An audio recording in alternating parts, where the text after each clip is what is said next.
जय हिंद सभी को नमस्कार। मैं पुष्पेंद्र सर आप सभी का स्वागत करता हूं अपने हिंदी पुष्पेंद्र सर के यूट्यूब चैनल पे। सो सभी बच्चे जल्दी से जल्दी जुड़ जाएंगे, चैनल को लाइक कर लेंगे, सब्सक्राइब कर देंगे और बेल आइकन जरूर दबा देंगे ताकि आपको नोटिफिकेशन मिलता रहे। आपको पता है डेली शाम को 7 बजे एक हिंदी की क्लास होती है, एक सुबह जीएस की क्लास मिलती है। बीच बीच में हम कोई ना कोई लाइव क्लास या कोई ना कोई महत्वपूर्ण जानकारी लेके आते हैं। जैसे भी हाल ही में बिहार में कौन पहली महिला ट्रांसजेंडर बनी थी, तो इस तरीके से हम बीच बीच में आपके लिए कोई ना कोई महत्वपूर्ण जानकारी लेके आते हैं।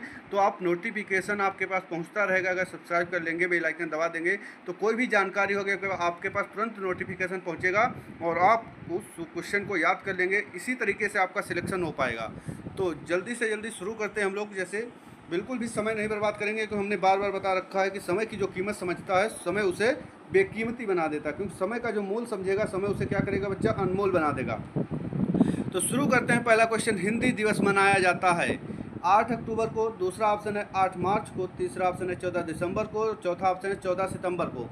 बहुत अच्छे से जो भी बच्चे हमारे ऑफलाइन क्लास से जुड़े हुए हैं, मैंने सबको पढ़ा रखा है कि हिंदी दिवस बच्चा 14 सितंबर 1949 को मनाया जाता है। यानी ऑप्शन नंबर डी सही होगा, चौथा। हमने ये भी बता रखा है आपको हिंदी दिवस 14 सितंबर को क्यों मनाया जाता है। क्योंकि 14 सितंबर सन 1949 को हिंदी राजभाषा बनी थी। क्या बनी थी? 14 सितंबर 1949 को हिंदी राजभाषा बनी थी, इसीलिए 14 सितंबर को हिंदी दिवस मनाया जाता है। अगर क्वेश्चन पूछ लिया जाए बच्चा पहली बार फर्स्ट टाइम हिंदी दिवस कब मनाया गया, तो याद रखेंगे फर्स्ट टाइम 14 सितंबर 1953 को मनाया गया। याद रखेंगे कि बहुत सारे बच्चे क्या करते हैं, 1949 ही लगा देते हैं। 1949 नहीं लगाना है, आपको याद रखना है फर्स्ट टाइम हिंदी दिवस 14 सितंबर 1953 को मनाया गया था। क्योंकि ये ज़माना अब अपडेट हुआ है कि जिस दिन हॉस्पिटल में बच्चा हुआ उसी दिन हैप्पी बर्थडे टू यू, फिर 1 मंथ कंप्लीट हुआ हैप्पी बर्थडे टू यू। तो ज़माना इतना अपडेट, इतना आगे ज़माना नहीं था उस समय। तो इसलिए जैसे हिंदी राजभाषा बनी उस समय हिंदी दिवस नहीं मनाया जा सका, बाद में 1953 में मनाया गया पहली बार। याद रखेंगे। आगे चलते हैं हम लोग क्वेश्चन नंबर 2। क्वेश्चन नंबर 2 में आपको बताना है आधुनिक युग की मीरा किसे कहा जाता है। महादेवी वर्मा, या बताना है अरुंधति राय, या सरोजनी नायडू, या निर्मला दत्ता। 2 नंबर का आंसर देना है आपको। आधुनिक युग की मीरा किसे कहा जाता है। तो बच्चा याद रखेंगे आधुनिक युग की मीरा किसे कहा जाता है। ऑप्शन नंबर ए सही जवाब होगा, यानी महादेवी वर्मा को आधुनिक युग की मीरा कहा जाता है। ठीक है, आगे हम लोग देखते हैं क्वेश्चन नंबर 3। क्वेश्चन नंबर 3 आपको बताना है हिंदी साहित्य का आलोचनात्मक इतिहास किसने लिखा है। किसका लिखा है आपको बताना। ए ऑप्शन है doctor Ram Kumar Verma, B option है doctor Ram Swaroop Chaturvedi, C option है डॉक्टर बच्चन सिंह, और डी ऑप्शन है डॉक्टर नामवर सिंह। तो 3 नंबर का आंसर सभी लोग जल्दी से जल्दी बताएंगे। तो जहाँ पे भी आलोचनात्मक बात आती है तो अधिकतर आंसर क्या होता है बच्चा, याद रखना ऑप्शन नंबर ए, यानी डॉक्टर राम कुमार वर्मा होंगे। ठीक है, अगला देखते हैं हम लोग क्वेश्चन नंबर 4। आज का मिक्स सेट है, बहुत ही अच्छे क्वेश्चन हैं जो आगामी सारी परीक्षाओं में पूछे जाएंगे। आप जो भी मैं पढ़ा रहा हूँ नोट्स बना के पढ़ते रहें, क्वेश्चन प्रैक्टिस करते रहें। गारंटी लेता हूँ 100 में 101%। अगर 95 से 97% पेपर हमारे नोट्स में से ना मैच कर जाए तो आप बताना उस दिन से मैं पढ़ाना बंद कर दूंगा। ठीक है, तो प्यारे बच्चों जल्दी से जल्दी आंसर देते रहिए, पढ़ते रहिए, हमारे साथ बने रहिए। बताएं सभी लोग 4 नंबर का आंसर क्या हो जाएगा।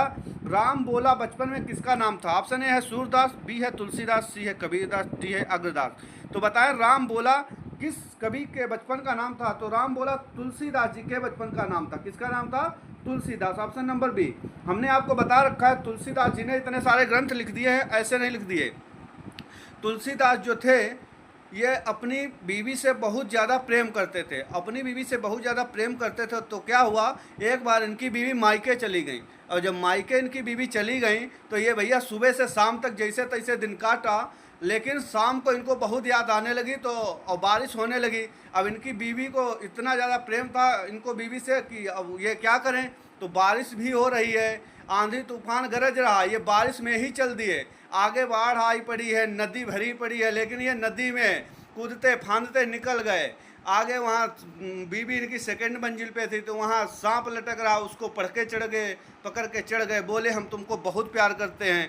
बीवी बोली बताओ इतना तुम फैलाए हो कि पानी बरस रहा, सब कुछ सब हो रहा, तो रात में उठ के चले आए। हमसे बढ़िया इतना भगवान से दिल लगा लो तो तुम कुछ बन जाओगे। तो भैया फिर तुलसीदास जी को ये बात बुरी लग गई कि हम बताओ इनको इतना प्यार करते हैं, यही से बोल रही हैं हमारे लिए। तो तुलसीदास वहीं से चले आते हैं और वो कहती हैं स्वामी रुक जाइए, लेकिन तुलसीदास बाबा नहीं रुकते हैं। फिर आके बहुत सारे ग्रंथ रच देते हैं, रामचरितमानस लिखते हैं और विनय पत्रिका लिखते हैं, गीतावली, दोहावली, कवितावली, बहुत सारे ग्रंथ लिखते हैं। ठीक, तो तुलसीदास जी को याद रखेंगे। इनके बचपन का नाम क्या था? राम बोला था। और इन्होंने ही रामचरितमानस लिखा है। किस भाषा में लिखा है? अवधी भाषा में लिखा है। अगर पूछ लिया जाए बच्चा रामायण किसने लिखा है, तो रामायण तुलसीदास नहीं याद रखेंगे। बहुत सारे बच्चे क्या करते हैं, रामायण को भी तुलसीदास लगा देते हैं, लेकिन रामायण संस्कृत का ग्रंथ है और इसको वाल्मीकि जी ने लिखा है। याद रखेंगे, रामायण संस्कृत का ग्रंथ है, इसको वाल्मीकि ने लिखा है, क्योंकि हमारे घरों में रामचरितमानस को रामायण कहा जाता है। इसीलिए बहुत सारे बच्चे क्या करते हैं, रामायण को भी तुलसीदास लगा देते हैं। लेकिन श्री रामचरितमानस नाम से ग्रंथ आता है तो तुलसीदास लगाना है, अगर रामायण नाम से आता है तो वाल्मीकि लगाना है। अगला देखते हैं हम लोग क्वेश्चन नंबर 5। क्वेश्चन नंबर 5 में बताना है आपको भाषाई आधार पर सर्वप्रथम किस राज्य का गठन किया गया। बहुत आसान क्वेश्चन है। ए ऑप्शन है पंजाब, बी ऑप्शन है जम्मू कश्मीर, सी ऑप्शन है राजस्थान, डी ऑप्शन है आंध्र प्रदेश। तो सभी बच्चे जल्दी से जल्दी बताएंगे 5 नंबर का आंसर क्या हो जाएगा। तो भाषाई आधार पर सर्वप्रथम किस राज्य का गठन किया गया था बच्चा, तो आंध्र प्रदेश का किया गया था, यानी ऑप्शन नंबर डी सही जवाब होगा। अगला देखते हैं हम लोग क्वेश्चन नंबर 6 में बताना हिंदी भाषा की लिपि है प्राकृत या देवनागरी या पाली या इनमें से कोई नहीं। तो बच्चा हिंदी भाषा की लिपि है, सभी को पता है, मैंने जिनको पढ़ा रखा उनकी जबान पे ये क्वेश्चन रटे होंगे रटे, और ये भी नहीं ऐसे नहीं रटे होंगे। कैसे क्या हुआ ये भी बच्चों को पता होगा। जैसे मैंने बताया है कि देवनागरी लिपि तो हिंदी भाषा की है। अगर पूछ लिया जाए देवनागरी लिपि का आविष्कार कहाँ से हुआ है, तो देवनागरी लिपि का आविष्कार कहाँ से हुआ है बच्चा, ब्राह्मी लिपि से हुआ है।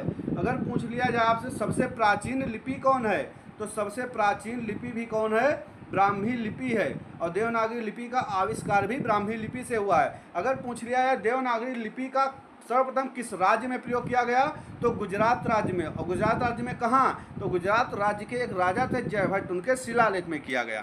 लिपि क्या होती है, लिपि लिखित वर्ण संकेत होते हैं जिसके माध्यम से किसी भी भाषा को लिखा जाता है। जैसे हिंदी की लिपि देवनागरी है और पंजाबी की लिपि क्या है, तो पंजाबी की लिपि बच्चा क्या है, पंजाबी की लिपि गुरुमुखी है। क्या है, गुरुमुखी। अगर पूछ लिया जाए अंग्रेजी की लिपि क्या है, तो अंग्रेजी की लिपि है रोमन। और अगर पूछ लिया जाए आपसे उर्दू की लिपि क्या है, तो उर्दू की लिपि है फारसी। जो किधर से किधर लिखी जाती है, उर्दू की लिपि जो फारसी है वो दाएं से बाएं लिखी जाती है, और जो हम लोगों की हिंदी की लिपि देवनागरी है वो बाईं ओर से दाईं ओर लिखी जाती है, यानी लेफ्ट टू राइट लिखी जाती है, बाएं से दाएं। अगला हम लोग देखते हैं क्वेश्चन नंबर 7 में बताना आपको गोवा की स्वीकृत राजभाषा क्या है। आंसर बताना है जल्दी से जल्दी, बहुत ही अच्छे क्वेश्चन हैं, लेवल के क्वेश्चन है, easy to hard, 0 to hero question है। तो बताना है गोवा की स्वीकृति राजभाषा क्या है। 7 नंबर का आंसर आपको बताना है कोंकणी है या पुर्तगाली है या मराठी है या गुजराती है।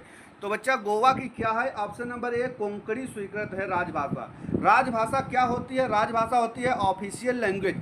जिस भाषा में शासन का काम काज संपादित होता है उसे ही राजभाषा कहते हैं। अगर आपसे पूछ लिया जाए राजभाषा किस आर्टिकल में है, हमारी हिंदी जो है वो राजभाषा किस आर्टिकल में है, तो बच्चा याद रखना हिंदी जो है वो अनुच्छेद 343 में है। हमारे संघ की राजभाषा हिंदी और लिपि देवनागरी होगी, किस आर्टिकल में कहा गया है, तो आर्टिकल 343 में कहा गया है। अगला क्वेश्चन देखते हैं क्वेश्चन नंबर 8। क्वेश्चन नंबर 8 आपको बताना है छत्रज्ञा वर्ण हैं। पहला ऑप्शन है संयुक्त व्यंजन, दूसरा है उस व्यंजन, तीसरा है स्पर्श व्यंजन और चौथा है अंतस्थ व्यंजन। तो छत्रज्ञा क्या है प्यारे बच्चों, तो आपको पता है ये संयुक्त व्यंजन हैं। याद रखेंगे संयुक्त व्यंजनों की संख्या कितनी होती है, तो 4 होती है। छत्रज्ञा 3 ऊपर लिखे हुए हैं और एक चौथा कौन सा होता है, तो याद रखना है चौथा होता है स्रा। और ये स्रा कैसे बनता है, याद रखेंगे आधा सा तालव्य वाला और प्लस रा से स्रा बनता है। ठीक है, आधा सा और प्लस रा बराबर क्या बनता है, स्रा। अगर पूछ लिया जाए आपसे छा कैसे बनता है, छा, तो याद रखेंगे आधा का प्लस मूर्धन्य सा बराबर छा बनता है। अगर पूछ लिया जाए आपसे त्रा कैसे बनता है, तो याद रखेंगे आधा ता प्लस रा बराबर त्रा बनता है। अगर पूछ लिया आपसे ज्ञा कैसे बनता है, तो याद रखेंगे आधा जा और प्लस वां बराबर ज्ञा बनता है। ठीक है, तो ये 4 संयुक्त व्यंजन होते हैं, याद रखेंगे। 4 ही संयुक्त स्वर होते हैं, वो कौन होते हैं, तो 4 संयुक्त स्वर होते हैं ए, ए, ओ और औ, ये 4 संयुक्त स्वर होते हैं और 4 संयुक्त व्यंजन होते हैं, छत्रक, ज्ञ और श्रा। पुंस व्यंजन कौन से होते हैं? तो सा सा साहा 4 होते हैं। स्पेस व्यंजन कौन से होते हैं? तो का से लेकर मा तक होते हैं 25। और अंतस्थ व्यंजन कौन से होते हैं? तो 11 लावा होते हैं। ठीक है, आप हमारा डेली का सेशन ये शाम को 7 बजे ज्वाइन करिए। आपकी हिंदी इतनी मजबूत हो जाएगी कि आप 37 में 37 क्वेश्चन उत्तर प्रदेश पुलिस में सही करके आएंगे। हम आपको बिल्कुल कोई भी क्वेश्चन आएगा तो चाहे शुरू का चाहे आखिरी का चाहे, मैं केवल एक ही ऑप्शन नहीं बताता हूँ कि पहले का ये सही है, मैं पूरा आपको रिकॉल करा देता हूँ कैसे बनता है, कैसे क्या होता है, पूरा रिवीजन कराता हूँ। तो आपको ये प्रैक्टिस सेट बहुत ही फायदेमंद होगा। अगला देखते हैं क्वेश्चन नंबर 9। क्वेश्चन नंबर 9 आपको बताना है अयोगवाहक किसे कहते हैं। पहला ऑप्शन है संयुक्त व्यंजन, दूसरा है विसर्ग और तीसरा है घोष और चौथा है महाप्राण। बताएं 9 नंबर का आंसर क्या हो जाएगा। तो बताएं अयोगवाहक किसे कहा जाता है बच्चा। तो अयोगवाहक कहा जाता है विसर्ग को। क्यों कहा जाता है विसर्ग को? ऑप्शन नंबर बी सही होगा, क्योंकि आपने पढ़ा है, हमने बताया आपको अंग और अह क्या हैं, अंग और अह। तो अंग और अह क्या हैं? ये अयोगवाह हैं। तो अंग को अनुस्वार कहते हैं, अनुस्वार इसमें ऑप्शन है नहीं। अह को विसर्ग कहते हैं, तो वो दिया है विसर्ग, तो विसर्ग ही क्या हो जाएगा? अयोगवाह हो जाएगा। और बच्चा मैंने आप लोगों को बता रखा है, जल्दी से जल्दी कमेंट करेंगे कि बताइए अंग और आह को अयोगवाह किसने कहा है।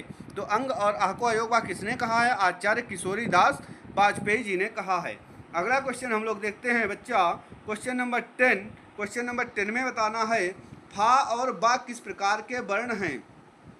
पहला ऑप्शन है दंतोष्ठ, दूसरा है मूर्धन्य, तीसरा है तालव्य और चौथा है कष्ठोष्ठ। बताएं, कंठोष्ठ मतलब लिखा हुआ है, मिस्टेक है थोड़ी बर्तनी में, बताएं। पहला ऑप्शन है दंतोष्ठ, मूर्धन्य, तालव्य, कंठोष्ठ। बताएं फा और बा क्या हो जाएंगे। तो पाफा बाभा कैसे होते हैं ये जल्दी से जल्दी बताएंगे सभी प्यारे बच्चे। पाफा बाभा क्या होते हैं? 10 नंबर का आंसर देंगे। तो पाफा बाबा क्या होते हैं? ओष्ठ होते हैं और इसमें लिखा है दंतोष्ठ, तो ये ऑप्शन गलत है, यानी ऑप्शन नंबर ए सही होगा।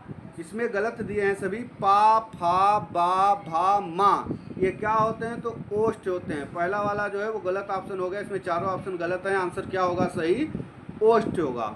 ठीक है, फा और बा किस प्रकार के वर्ण हैं? तो ओष्ठ हैं। ये चारों क्या हैं? ऑप्शन गलत हैं, याद रखेंगे। अगला देखें क्वेश्चन नंबर 11 में आपको बताना है उद्गम के आधार पर निम्न में से कौन सा शब्द भेद नहीं है। बताएं से जल्दी। 11 में आंसर क्या हो जाएगा। उद्गम का होता है उत्पत्ति या स्रोत के आधार पर शब्द के कितने भेद हैं। तो उसमें से सारे दिए हैं, इनमें से कौन सा नहीं होगा तो बताएं। तो ऑप्शन नंबर बी यानी रूढ़ नहीं होगा, क्योंकि ये रचना के आधार पर होता है। रचना के आधार पर शब्द 3 प्रकार के होते हैं, रूढ़ शब्द, यौगिक शब्द और योग रूढ़ शब्द। तो इसमें से तत्सम, तद्भव, विदेशी ये होते हैं, क्योंकि उद्गम या स्रोत के आधार पर 4 होते हैं, तत्सम, तद्भव, देशज और विदेशज। ठीक है, और इसमें रूढ़ शब्द दिया है, ये रचना के आधार पर होता है, तो 11 नंबर का ऑप्शन बी होगा। अगला बताना आपको 12 नंबर। 12 में बताना तत्सम शब्दों का मूल स्रोत क्या है। 12 नंबर का आंसर क्या हो जाएगा। तो आपको पता है तत्सम शब्द क्या होते हैं, संस्कृत के शब्द होते हैं। तो यानी तत्सम शब्दों का मूल स्रोत क्या है बच्चा, ऑप्शन नंबर सी होगा, संस्कृत। यानी संस्कृत के शब्दों को ही क्या कहते हैं, तत्सम कहते हैं। अगला देखना है 13 नंबर। 13 में आपको बताना है निम्न में से कौन रूढ़ शब्द है।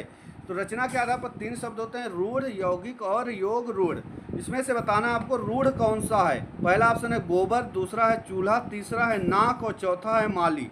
13 नंबर का आंसर जल्दी से जल्दी दीजिए सभी लोग। तो रूढ़ शब्द होता है बच्चा जिसके खंड या टुकड़े नहीं किए जा सकते हैं, उन्हें क्या कहते हैं, रूढ़ शब्द कहते हैं। यानी ऑप्शन नंबर सी सही हो जाएगा, नाक। ठीक है, अगला बताना है आपको। अगला देखते हैं हम लोग, 13 नंबर हो गया है। 13 में कौन सा हो जाएगा, नाक। ठीक है, और देखते हैं गोबर, तो गोबर भी होगा। इसमें से जो है माली, ली, नाक, चूल्हा, इसमें से रूढ़ शब्द बच्चा ये सारे के सारे ही हैं, समझो कौन से, सारे के सारे ही हैं। ठीक है, तो कोई एक ऑप्शन सही कर लिया गया है, यानी इसमें सारे के सारे सही हैं, क्योंकि ऑप्शन 1 टिक करना होता है तो उन्होंने नाक टिक कर दिया। लेकिन इसमें अगर देखेंगे तो सारे के सारे हैं, क्योंकि यौगिक शब्द होता है जिसके 2 खंड या टुकड़े को तो 2 शब्द सही बन जाए। जैसे लिखा है रसोई घर, रसोई घर, तो इसमें अलग करोगे तो रसोई अलग हो जाएगा, घर अलग हो जाएगा, तो 2 शब्द बन जाएंगे, तो यौगिक शब्द होता है ऐसा। रूढ़ शब्द होता है जिसके टुकड़े करो अलग अलग दो सही अर्थ ना बन पाए। जैसे ना कहे तो ना अलग करो, ना का कोई अर्थ नहीं होता, का अलग करो, का कोई अर्थ नहीं होता। जैसे माली है तो माँ अलग करो, कोई अर्थ नहीं, ली अलग करो, कोई अर्थ नहीं। तो इसमें ये सारे के सारे रूढ़ ही शब्द हैं। अगला बताना है आपको 14 नंबर क्वेश्चन, कुंज में संज्ञा कौन सी है? जल्दी से जल्दी सभी लोग बताएंगे। कुंज में जातिवाचक या समूहवाचक या भाववाचक या इनमें से कोई नहीं। तो बच्चा कुंज में संज्ञा क्या होती है? कुंज में समूहवाचक संज्ञा होती है। कौन सी संज्ञा? समूहवाचक। इसको लताओं का समूह बोला जाता है, इसलिए इसमें समूहवाचक संज्ञा होती है। ऑप्शन नंबर बी सही होगा। अगला बताना है आपको क्वेश्चन नंबर 15 कोयला में संज्ञा का भेद कौन सा है? 15 नंबर का आंसर सभी लोग जल्दी से जल्दी देंगे। कोयला व्यक्तिवाचक, समूहवाचक, भाववाचक या जातिवाचक? जल्दी से जल्दी बताएं कौन सा हो जाएगा 15 में आंसर। और इसका आंसर सभी लोग कमेंट में बताएंगे और बताएंगे आपको ये सेशन कैसा लगा, आज का मिक्स सेट। इसमें कैसे क्वेश्चन थे? 0 to हीरो यानी easy to hard level question थे। सारे क्वेश्चन अच्छे थे और बहुत ही अच्छा सेशन लगा होगा। ऐसे ही पढ़ते रहे हमारे साथ। डेली शाम को एक क्लास आपको मिलती है, एक सुबह मिलती है, सुबह जीके की एक क्लास मिलती है, शाम को एक हिंदी की परमानेंट क्लास मिल रही है। तो इसलिए चैनल को लाइक करें, सब्सक्राइब करें और अपने जानने वालों को शेयर कर दें चैनल। आप सब हमारा सपोर्ट करें, हम आपका करेंगे और हम सब मेहनत से पढ़ाई करेंगे और भोलेनाथ आप सब पर कृपा करें। आज सावन का प्रथम सोमवार है, सभी को श्रावण मास के प्रथम सोमवार की हार्दिक शुभकामनाएं। सभी पर भोले बाबा की कृपा बनी रहे, माता पिता का आशीर्वाद बना रहे। अपने माता पिता का, बड़ों का, छोटों का, सभी का आदर सम्मान प्यार करें। क्योंकि पढ़ने का मतलब ये नहीं है कि केवल क्वेश्चन बताना, पढ़ने का मतलब है कि सभी का आदर सम्मान सत्कार करना। ठीक है, तो मिलते हैं अगली क्लास में, तब तक के लिए धन्यवाद। जय हिंद।